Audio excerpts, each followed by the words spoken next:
Nigeria.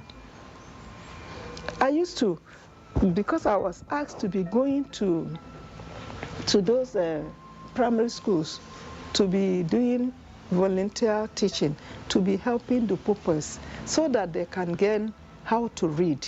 Do you know, in our primary schools, you go there, you see primary 6 pupils that cannot identify alphabets. So that thing pained me so much that I now formed this NGO. That's the office I showed you inside there. That was what I put my money into when I started. I had an office in Dako, so that from the board books to share to pupils and teachers so that they will learn introductory reading so that pupils can read, you know. But by the time my money finished, I became handicapped. I had to vacate the office. The computers are here. My books are what you saw in that room there.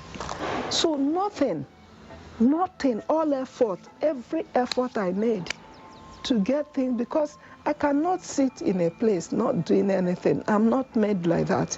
So I find it difficult to go out. Even now, I don't have 10 naira to move out, nothing.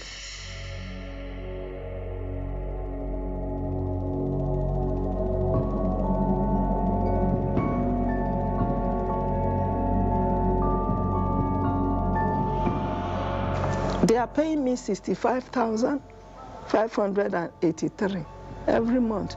And since that 2015, there is no increment, But the law says that after, when it is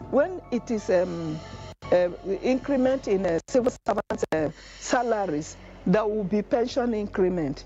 They have done for the DBS people, even the NNPC people, they have done for theirs. But our own, nobody is speaking for us. So they take us for granted. Even the National Assembly does not see the need to change things for us. Some of our members are collecting less than 20,000 naira as pension. I'm telling you the truth. So why?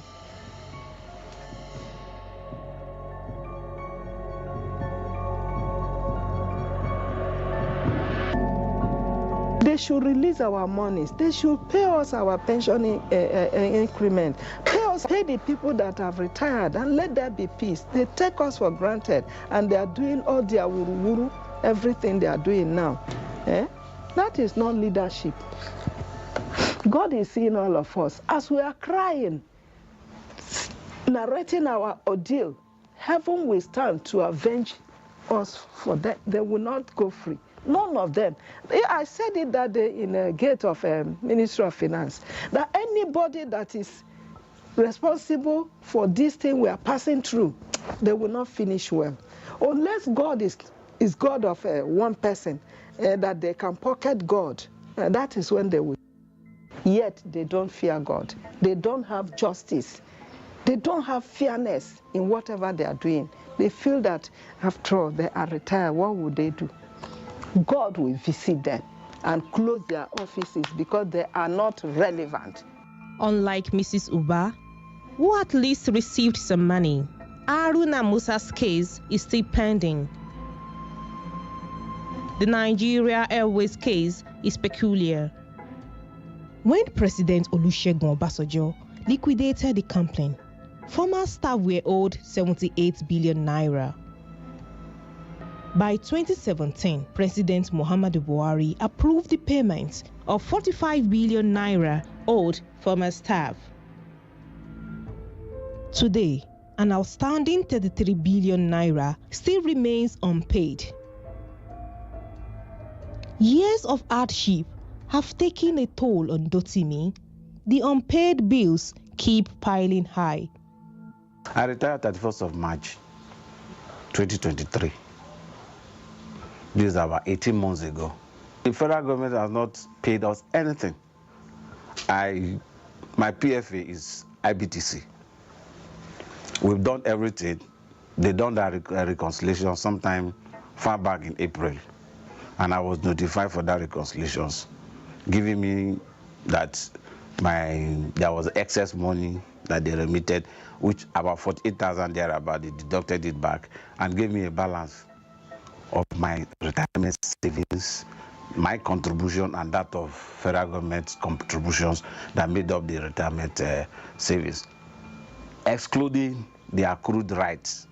That is, the accrued right is the right that I'm entitled to for the period that I worked from 1988 to 2004 when this new act came into existence. The portion, that accrued right portion, has not been paid to me. And that is why I have not been able to access my pension at this moment after 18 years of retirement, after putting in 35 years. From food to health care, life as a pensioner is hard. It's never been easy because you are somebody having, no matter how small the salary is, you're able to plan with your salary. So at least at the end of 30 days, you know that this is what you want to do with it. But since after 18 months of service, there is nothing like that. So you can imagine the trauma that one will go through. But we find out that we're very, very disappointed, and life has never been so easy, especially for some of my colleagues. Many of them have died from preventable diseases. You are seeing your money.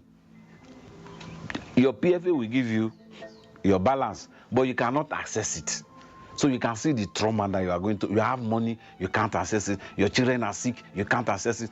And worst of it, they've even, as soon as you retire, you are off from the National Health Insurance Scheme. So you can't even access a little health facility from the primary providers. So it has never been easy. But it's a pity that one has to serve federal government. It's not good. And it's a lesson for those who are still in the system. From my set, I think I can comfortably tell you about 4 of them have gone.